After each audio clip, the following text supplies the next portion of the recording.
بسم اللہ الرحمن الرحیم۔ تو اللہ کے نزدیک بڑی ناراضگی مقت، ایک ہے مقت اور ایک ہے غضب۔ غضب غصے اور ناراضگی کے معنی میں، مگر جو مقت میں ناراضگی اور غصہ ہے وہ غضب سے زیادہ ہے۔ اور پھر یہ کابورہ کے ساتھ بیان ہوا، بڑی یعنی بڑا مقت، یعنی مقت خود شدید ناراضگی کو بولتے ہیں، تو ساتھ یہ کابورہ کے ساتھ مل کر آیا کہ مقت بہت بڑا ہے اللہ کے ہاں۔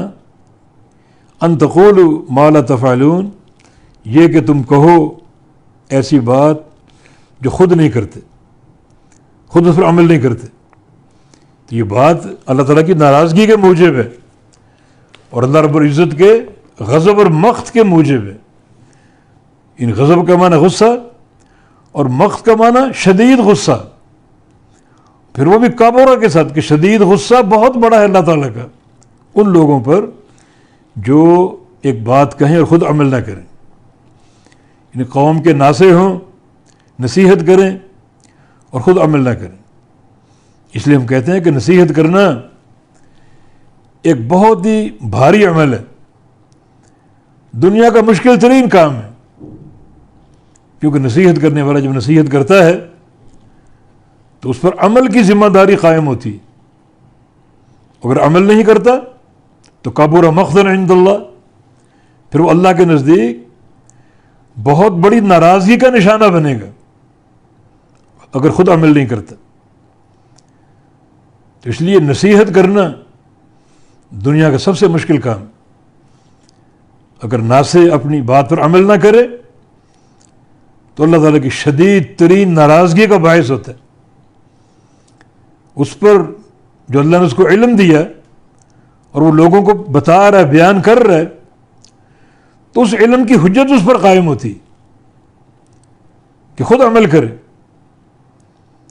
اور اگر وہ علم تو لے لیتا ہے، عمل نہیں کرتا اور لوگوں کو نصیحت کرتا ہے، خود اپناتا نہیں، خود عمل نہیں کرتا، تو یہ چیزیں اللہ کے ہاں بڑی ناراضگی اور بہت ہی شدید غضب کا موجب اور غضب کا باعث ہوں گی۔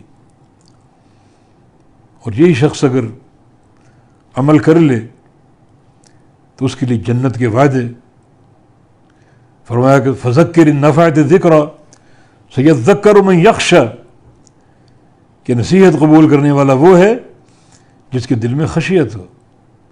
وَيَتَجَنَّبُ الْأَشْقَى، اور جو بدبخت ترین بندہ ہے وہ نصیحت سے دور بھاگے گا۔ الَّذِي يَصْلَى النَّارَ الْكُبْرَى، جو سب سے بڑی آگ میں داخل ہوگا۔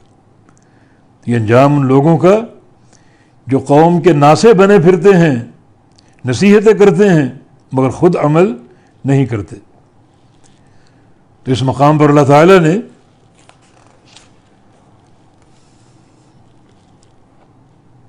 یہ استفسار کیا ہے، اس لیے نہیں کہ اللہ جانتا نہیں، بعض اوقات ایک سوالیہ انداز جو ہوتا ہے اس میں ڈانٹ اور ایک تنبیہ چھپی ہوتی ہے، لما تقولون ما لا تفعلون، کہ جو کام تم کرتے نہیں وہ لوگوں سے کیوں کہتے ہو، جو کام لوگوں سے کہو اس پر خود بھی عمل کرو۔